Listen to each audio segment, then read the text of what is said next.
bom dia ou boa tarde, dependendo da hora que nos ouvem. Para iniciar essa nossa exploração de hoje, eu gostaria muito de receber cada pessoa que nos ouve com uma bênção bem especial, sabe?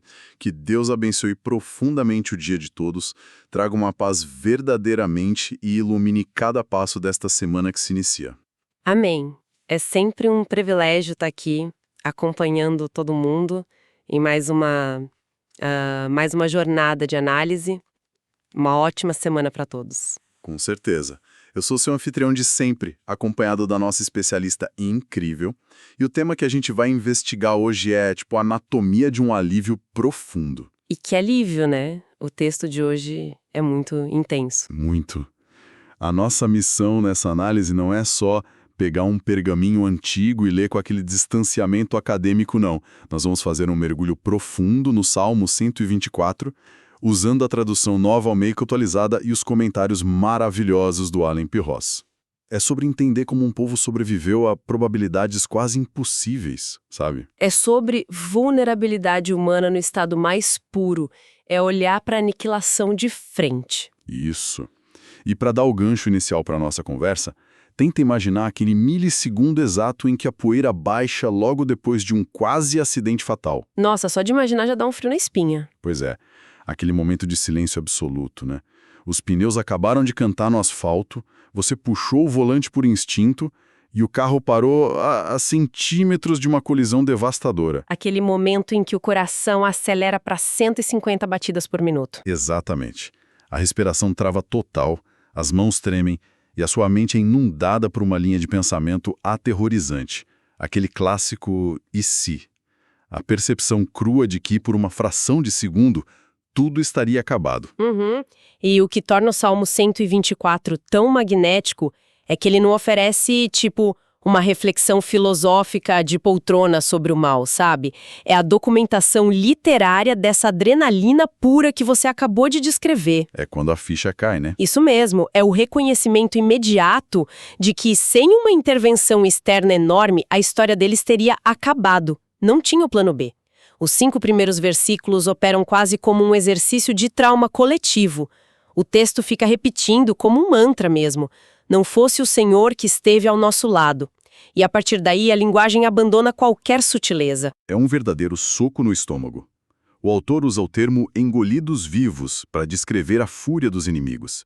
E depois vem as imagens de torrentes, de águas impetuosas submergindo todo mundo. Não é um relato sobre, perder uma batalha ou pagar imposto para outro império. Não, é sobre extinção. É deixar de existir no mapa, de fato. E se a gente puxar o fio da história literária desse povo, a expressão engolido vivo revela traumas absurdos do passado. O comentário do Ross mostra que isso aciona uma memória cultural aterradora. Qual memória especificamente? Tem uma referência direta a Números, no capítulo 16, onde a terra literalmente se abre e engole pessoas vivas. Caramba! E mais tarde, em Jeremias 51, a Babilônia é descrita como um monstro marinho. Um dragão que devora a nação e enche o estômago com as riquezas deles. Ou seja, ser engolido vivo é ser assimilado à força até perder a própria identidade. Entendi. O que piora muito a sensação de impotência quando a gente lê a parte sobre o dilúvio, né? Porque o texto fala de águas impetuosas. E a água é um elemento fascinante para representar o terror. Uma enchente não tem rosto. Perfeito, não tem rosto, não escolhe alvos. Se você está lutando contra um exército humano, por pior que seja, dá para tentar negociar, pagar um resgate, levantar a bandeira branca. Mas a água furiosa, ela não negocia. Não sente pena, não para descansar. Exato. Não dá para furar um tsunami com uma espada, sabe? A única opção é fugir para um lugar mais alto. E o comentário do Ross traz um detalhe curioso sobre a palavra original para essas águas, não traz? Traz, sim. Há uma precisão muito assustadora no original. O termo tem o sentido de águas orgulhosas ou soberbas. Como se a água tivesse arrogância. Exatamente. É uma personificação do caos que representa a arrogância dos inimigos. Lembra muito Lamentações capítulo 3, onde o autor diz que a água cobriu a cabeça dele e ele pensou, estou perdido. A mensagem inicial do Salmo quer estabelecer que a força inimiga era uma força da natureza. Se eles estão vivos para contar a história, a vitória só pode ter vindo de uma intervenção divina direta. E isso me leva a uma curiosidade imensa lendo as fontes. Porque se a ameaça era tão gigantesca, tão impessoal e esmagadora, a pergunta óbvia é de quem esse salmo está falando. Quem foi o sobrevivente afogado que chegou na margem? Uma ótima pergunta, porque o contexto importa muito. Pois é, a subscrição do salmo diz lá de Davi. A primeira imagem que vem na cabeça é o rei Davi, com a armadura suja, compondo isso depois de escapar de uma emboscada dos filisteus, tipo lá em 2 Samuel, mas a análise acadêmica vai por um caminho bem diferente, né? Vai sim. O Ellen P. Ross abre muito o escopo dessa interpretação. É claro que tem a camada inicial do Davi histórico, que passou anos fugindo de Saul em cavernas. Mas a reviravolta é que o texto é intencionalmente genérico. Como assim, genérico? O Salmo não cita nenhum nome de inimigo, não descreve a geografia de um vale, não tem uma data. Ah, então não tem nenhum código de barras na ameaça. Perfeito. Ao tirar os detalhes específicos, o poema virou uma tecnologia literária. Um molde de alívio que podia ser aplicado a várias crises diferentes. E os estudiosos apontam que o foco de aplicação desse salmo acabou sendo o retorno do exílio babilônico. Peraí, mas se a gente fala do retorno do exílio babilônico, isso aconteceu séculos depois do rei Davi original morrer. Como a frase de Davi funciona nesse cenário? É, sei lá, um título? Exatamente, passa a ser um título indicando um rei davídico posterior, alguém que estava liderando o povo no trono daquela linhagem. E pensa bem, para quem viveu o trama da Babilônia, a metáfora da água que engole vivo é arrepiante. A Babilônia destruiu o templo, arrastou o povo para a Mesopotâmia. Para o mundo antigo, aquela nação estava morta e enterrada. Não tinha mais jeito. E aí, quando os persas dominam e deixam eles voltarem para reconstruir Jerusalém, não foi uma vitória militar dos judeus. Eles não lutaram para escapar. A porta só abriu. A água recuou milagrosamente. Fascinante do ponto de vista histórico, sem dúvida. Mas eu preciso ser um pouco crítico aqui e fazer uma provocação. Pode fazer. Se a gente dilui essa autoria original, dizendo que talvez não seja um relato a quinte de um rei no meio da batalha, mas um hino institucional usado por exilados, isso não tira um pouco a força pessoal do poema? Não corre o risco de virar só um rito religioso cantado no piloto automático? Olha, é um risco super válido de se questionar.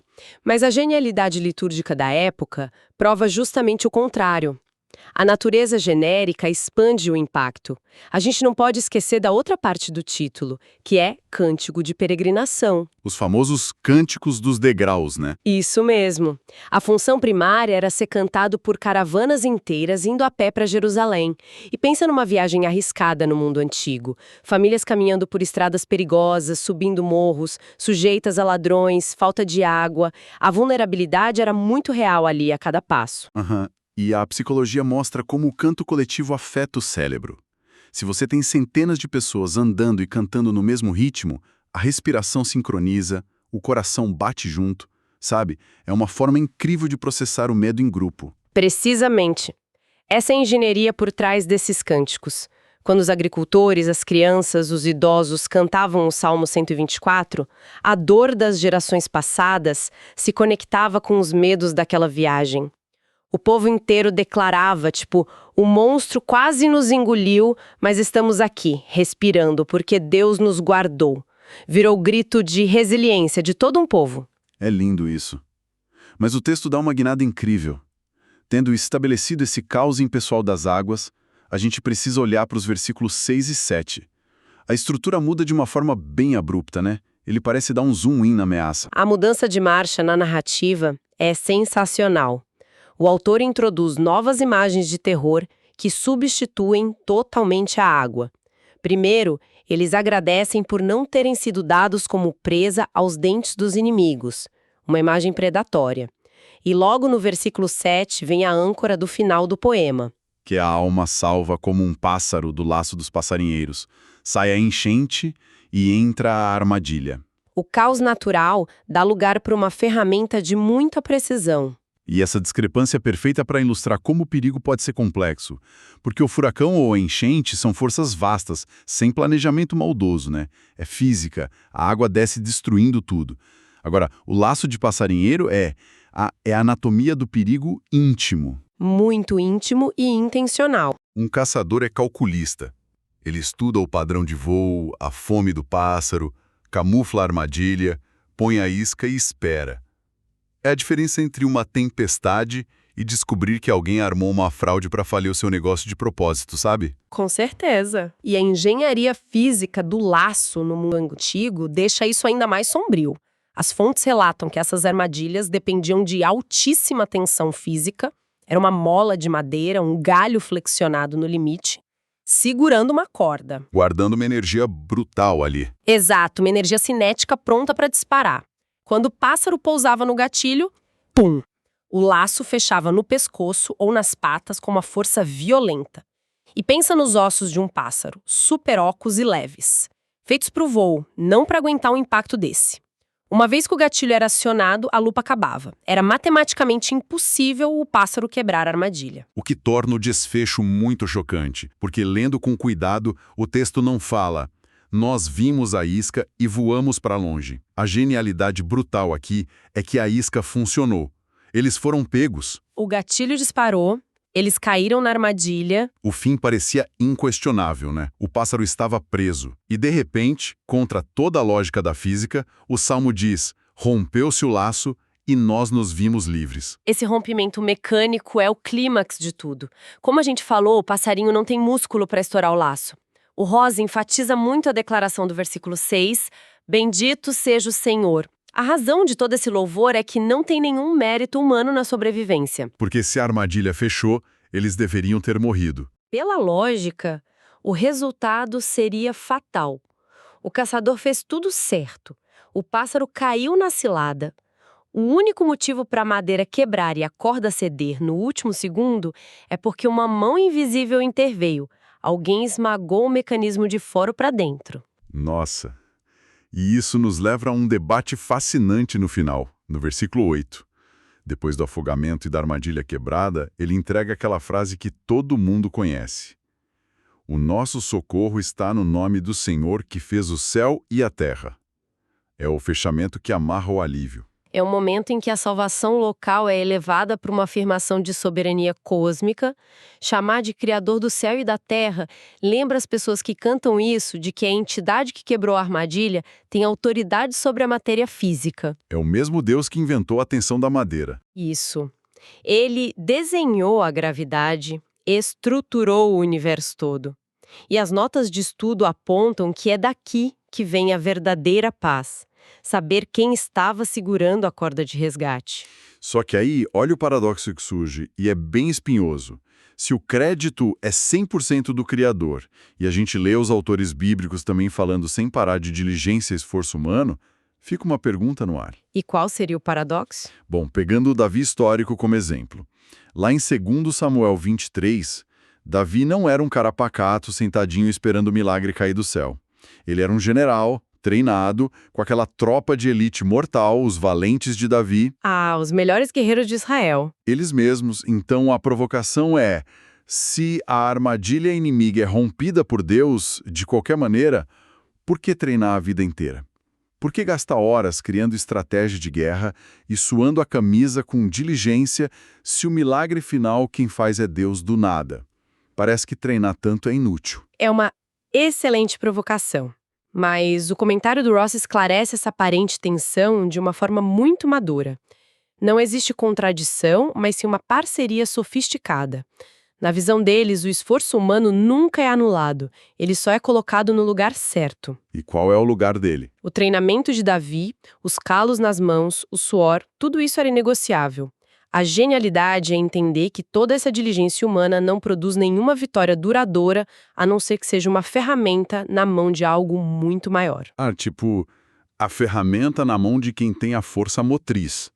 Porque se a espada tá molada, brilhando, mas ninguém levanta ela para quebrar a armadilha, ela não corta nada. É exatamente por aí. Os registros falam dos valentes fazendo atos absurdos de força na guerra, mas o texto sempre complementa dizendo que o Senhor operou um grande livramento através deles. Davi lutava muito bem, claro, mas ele sabia que o nível de genialidade dele seria engolido vivo pela história sem a presença de Deus. O nome do Senhor, do versículo 8, então, é essa presença ativa que adicionava o peso mágico com a espada do Davi. O peso que a força humana não alcançava. É saber que você fez tudo o que podia, mas se o barco não afundou, foi porque o Criador do mar não deixou. Uau! E essa consciência transforma tudo, né? Não é aquela arrogância de pensar, nós fomos muito espertos e fugimos dos caçadores. É uma humildade que constrói uma resiliência duradoura. E pensando nisso, depois dessa imersão nas águas impetuosas e no laço do passarinheiro, até chegar nesse descanso profundo na soberania do Criador, eu quero encerrar provocando quem nos ouve. Uma última reflexão para levar para a semana. Sim, sabendo que essa proteção vem daquele que moldou as galáxias, quantas águas furiosas nunca chegaram a inundar as nossas vidas hoje, porque o curso delas foi desviado antes mesmo da gente escutar o barulho do rio subindo? Verdade, a gente não faz ideia. Pois é. E num nível ainda mais oculto, quantas vezes os gatilhos dessas armadilhas de caçadores não se romperam sozinhas lá nos bastidores, no completo silêncio, e nos livraram de ciladas terríveis que a gente sequer chegou a ver. Que Deus abençoe todos os ouvintes.